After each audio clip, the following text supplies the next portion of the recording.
Selamat datang kembali di mata kuliah online atau materi algoritma pemrograman. Kali ini kita ada di bab mengenai data type atau tipe data. Jadi di semua bahasa pemrograman nantinya kita akan berhubungan atau menggunakan variabel, konstanta dan sebagainya, data begitu, yang bisa disimpan secara permanen di dalam storage, entah itu berupa record atau berupa database, atau disimpan secara temporer sementara di memori internal device. Sekarang saya sebut device karena itu bisa di dalam PC, dalam laptop, ataupun di dalam smartphone, ataupun di dalam perangkat lain, smartwatch dan sebagainya. Tetapi pada saat kita menyimpan data itu entah itu permanen ataupun temporer, maka kita akan memiliki yang dinamakan tipe data. Meskipun beberapa bahasa pemrograman itu tidak mengharuskan kita menyebutkan secara eksplisit tipe data yang harus digunakan. Misalnya Visual Basic. Ya, Visual Basic itu deklarasi variabel pertama bisa tanpa tipe data. Dia akan menyesuaikan pada saat variabel itu diisi. Ya, tetapi pada akhirnya tetap berhubungan dengan tipe data juga. Apa itu tipe data? Tipe data mendefinisikan a collection of data object and a set of predefined operation on those object. Jadi kita memiliki satu koleksi dari objek data dan operasi yang bisa dilakukan terhadap objek tersebut. Misalnya, kalau kita menggunakan tipe data yang bersifat numerik, maka ya kita bisa melakukan operasi matematika di dalamnya. Tetapi jika kita menggunakan tipe data yang termasuk di dalam jenis string atau karakter, ya maka kita bisa melakukan operasi string dan karakter, misalnya digabung, di split, dicari, dan banyak hal. Ataupun operasi tanggal. Ya, dan ini yang dijadikan pedoman awal. A descriptor is the collection of the attributes of a variable.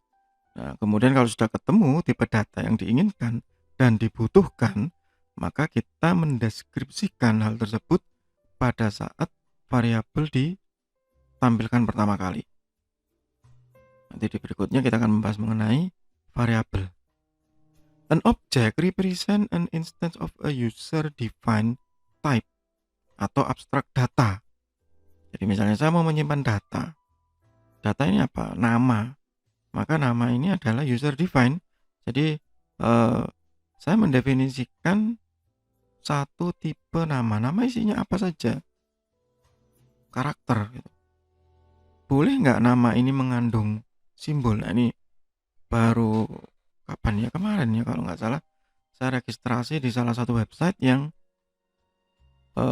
tidak memperbolehkan sama sekali ada tanda baca di dalam isian nama. Padahal nama itu bisa jadi ya ada gelar di dalamnya, yang di situ ada tanda baca, ada koma, ada titik, nah begitu, yang tidak bisa di entry akhirnya. Sehingga ya itu suka-suka yang program sebenarnya, tapi kebutuhannya untuk apa begitu. Makanya disebut user defined type. One design issue for all data type, what operation are defined and how are they specified.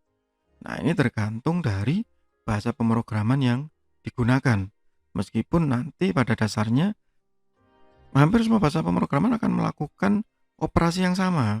Misalnya kalau kita menggunakan tipe data yang jenisnya angka, entah itu nanti integer, desimal, float, apa saja ya, maka kita pasti bertanya ini bisa diapakan ya tipe data ini.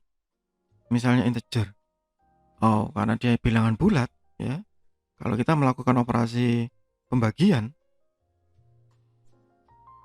kemudian menghasilkan angka yang memiliki bilangan desimal, maka bilangan desimalnya kan diabaikan dan dibulatkan begitu. Sehingga spesifikasinya jelas. Misalnya itu untuk transaksi ya, jual beli menggunakan uang. Kan nggak ada Pak gitu, uang dengan angka di belakang koma, loh tunggu dulu. Karena kalau itu diakumulasikan angka di belakang koma tadi, bisa jadi hasilnya banyak. Oh berarti kita nggak boleh pakai integer. Mungkin, nah begitu, itu tergantung dari kebutuhan masing-masing, tergantung dari hasil analisis yang dilakukan pada saat awal atau user requirement. Jadi itu yang penting untuk menentukan tipe data apa yang akan kita gunakan.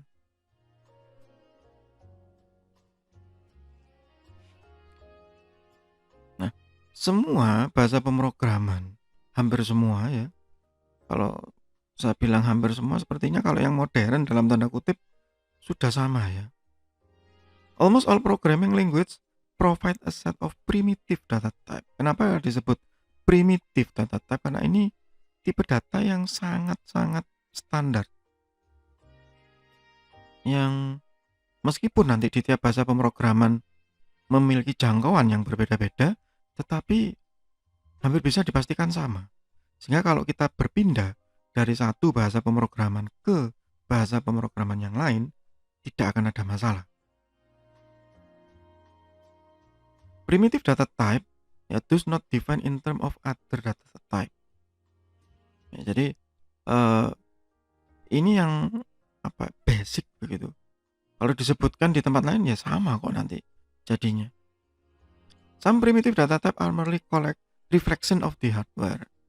Ya, jadi seringkali itu refleksi dari hardware-nya. Mungkin kalau Anda yang ada di zaman-zaman seperti ini tidak terlalu banyak ya yang belajar misalnya assembly dan teman-temannya, sehingga saya pikir statement ini Anda tidak begitu paham ya. Other require only a little non-hardware support for their implementation ya. Pada saat sekarang ini, di saat perkembangan hardware sudah sangat baik, sangat cepat, dan storage ya, entah itu internal, permanen ataupun memori juga sangat besar, maka ini sudah bukan menjadi isu penting ya. Efisiensi itu sudah tidak terlalu diperhatikan, apalagi kalau Anda yang di sistem informasi mungkin yang ya biasa-biasa saja begitu.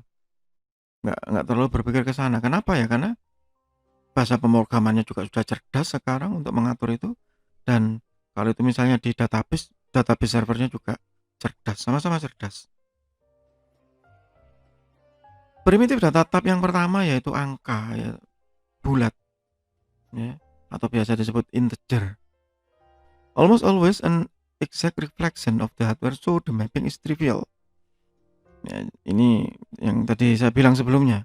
Jadi kita nggak terlalu peduli sekarang ya. There may be as many 8 different integer type in a language. Jadi di tiap bahasa pemrograman integer ini akan berbeda-beda. Tetapi secara umum sebenarnya ada 4 jenis integer, yaitu byte, short, int ya, int dan long.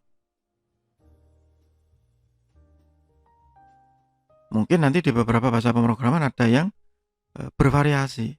Short apa, int 32, int 64 misalnya begitu. Ya. Tetapi intinya sama, karena itu tergantung dari jangkauannya. Secara umum yang paling sederhana, integer ini adalah bilangan bulat. Jadi kalau menghasilkan angka operasi yang ada desimal gitu ya, ada angka di belakang koma, maka tetap dibulatkan. Hanya tergantung dari kita, mau bulat ke atas atau ke bawah. Meskipun secara umum kalau di bawah setengah ya pembulatan ke bawah. Misalnya 2,5 atau 2,4 gitu ya. Biasanya menjadi 2, 2,7 biasanya menjadi 3. Tetapi itu semua bisa dimanipulasi dengan perintah tertentu sesuai dengan bahasa pemrograman yang kita gunakan. Biasanya menggunakan floor atau ceiling nanti kalau di praktikum ya. Itu untuk sementara di bagian pertama dari data type.